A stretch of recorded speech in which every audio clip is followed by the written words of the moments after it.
আজ ঐতিহাসিক ১৬ই জুলাই, বেদনা বিধুর ১৬ই জুলাই, সংগ্রামের ১৬ই জুলাই, বিদ্রোহের ১৬ই জুলাই, আত্মত্যাগের ১৬ই জুলাই, গণতন্ত্র পুনরুদ্ধারের ১৬ই জুলাই, ফ্যাসিবাদ পতনের অগ্রযাত্রায় ১৬ই জুলাই।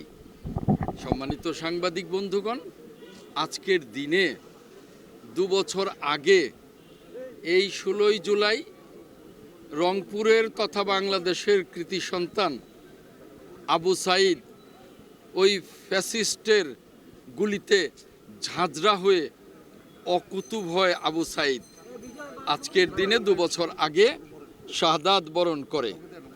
বাংলাদেশের তথা চট্টগ্রামের কৃতি সন্তান ওয়াসিম আকরাম আজকের এই ২ বছর আগে ২৪-এর ১৬ই জুলাই ওই ফ্যাসিস্টের ঝাঁঝরা গুলিতে শাহাদাত বরণ করে নিজেকে উৎসর্গ করেও আন্দোলনে সাধারণ মানুষকে সম্পৃক্ত করে। সেই শহীদ আবু সাঈদ, শহীদ ওয়াসিম আকরামের আত্মার প্রতি শ্রদ্ধা নিবেদন করছি, তাদের পরিবারের প্রতি সমবেদনা জ্ঞাপন করছি। আপনারা জানেন যে এই ১৬ই জুলাইকে সম্মান জানিয়ে আন্দোলন, সংগ্রাম এবং গণতন্ত্র পুনরুদ্ধারের এই জয়যাত্রাকে সম্মান জানিয়ে গণপ্রজাতন্ত্রী বাংলাদেশ সরকার এই আজকের দিনটিকে জাতীয় শহীদ দিবস, জুলাই শহীদ দিবস ঘোষণা করেছে এবং এই জুলাই শহীদ দিবসে রংপুর সহ সারা দেশে ভাব গাম্ভীর্য নিয়ে এটি পালিত হচ্ছে। মাননীয় প্রধানমন্ত্রী জনাব তারেক রহমানের ঘোষণা, জুলাই আমাদের চেতনা, জুলাইয়ের মধ্য দিয়েই এই আবু সাঈদের আত্মত্যাগ, এই ওয়াসিম আকরাম সহ ১৪শত আমাদের অকুতোভয় লড়াকু সৈনিকের, লড়াকু যোদ্ধার, লড়াকু সংগ্রামীর আত্মত্যাগের মধ্য দিয়ে আমাদের সারা জাতি যেভাবে এই গণ অভ্যুত্থানে শরিক হয়েছিল, পালিয়েছিল ফ্যাসিবাদ, আর ফ্যাসিবাদ পলায়নের মধ্য দিয়ে গণতন্ত্রকে আমরা পুনরুদ্ধার করতে পেরেছি। একটি অবাধ এবং নিরপেক্ষ নির্বাচনের মধ্য দিয়ে আমাদের শ্রদ্ধেয় নেতা মাননীয় প্রধানমন্ত্রী জনাব তারেক রহমানের নেতৃত্বে আমরা একটি গণতান্ত্রিক সরকার গঠন করেছি এবং একটি গণতান্ত্রিক সংসদ গঠন করেছি।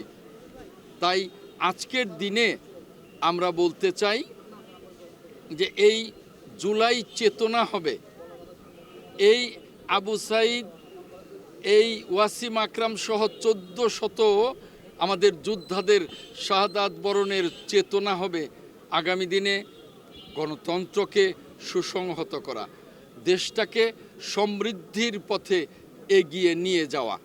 আর সেজন্যেই আমরা যেমনি জুলাইয়ের চেতনাকে বাস্তবায়ন করবার জন্য মাননীয় প্রধানমন্ত্রী জনাব তারেক রহমানের নেতৃত্বে কাজ করছি, তেমনি প্রত্যেকটা জুলাইয়ের যোদ্ধাকে সম্মান জানিয়ে, প্রত্যেকটা শহীদকে সম্মান জানিয়ে আমরা কাজ করছি, যাতে করে এই বাংলাদেশ এই জুলাই শহীদদের স্মরণ করে আমরা একটি চমৎকার, একটি সমৃদ্ধ বাংলাদেশ গড়ে তুলতে পারি মাননীয় প্রধানমন্ত্রী জনাব তারেক রহমানের নেতৃত্বে।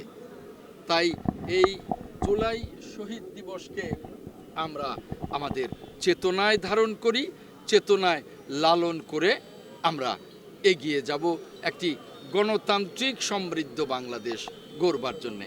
আপনাদের সকলকে অনেক অনেক ধন্যবাদ। মন্ত্রী, বিরোধী দল বলছে সংসদটা, এই সংসদ যেমন মাননীয় প্রধানমন্ত্রী জনাব তারেক রহমানের নেতৃত্বে যারা সরকারি দল তারা এই দেশের গণতন্ত্রকে প্রাতিষ্ঠানিক রূপ দিতে আমরা কাজ করছি, তেমনি বিরোধী দলও সর্বাত্মক সহযোগিতা করছে। আমি বলবো তারাও গণতন্ত্রকে প্রাতিষ্ঠানিক রূপ দেবার জন্যে আমাদেরকে সার্বিক সহযোগিতা করছে। আপনারা নিশ্চয়ই গতকালকে আমাদের সরকারি দলের সংসদ নেতা মাননীয় প্রধানমন্ত্রী জনাব তারেক রহমানের বক্তব্য শুনেছেন, পাশাপাশি বিরোধী দলীয় নেতার বক্তব্য শুনেছেন। আমরা সরকারি দল বিরোধী দল মিলেই গণতন্ত্রকে যেমনি প্রাতিষ্ঠানিক রূপ দিতে চাই, তেমনি জুলাই সনদকে অক্ষরে অক্ষরে বাস্তবায়ন করতে চাই। এখন বিরোধী দল মাঝে মধ্যে যে মেঠু বক্তৃতা করেন, সেটা তো তাদের রাজনৈতিক বক্তব্য। আমরা কিন্তু সংসদে সেভাবেই কথা বলি এবং সংসদকে কার্যকর করবার জন্যে এবং জুলাই সনদ বাস্তবায়ন করবার জন্যে আমরা অঙ্গীকারাবদ্ধ। ধন্যবাদ।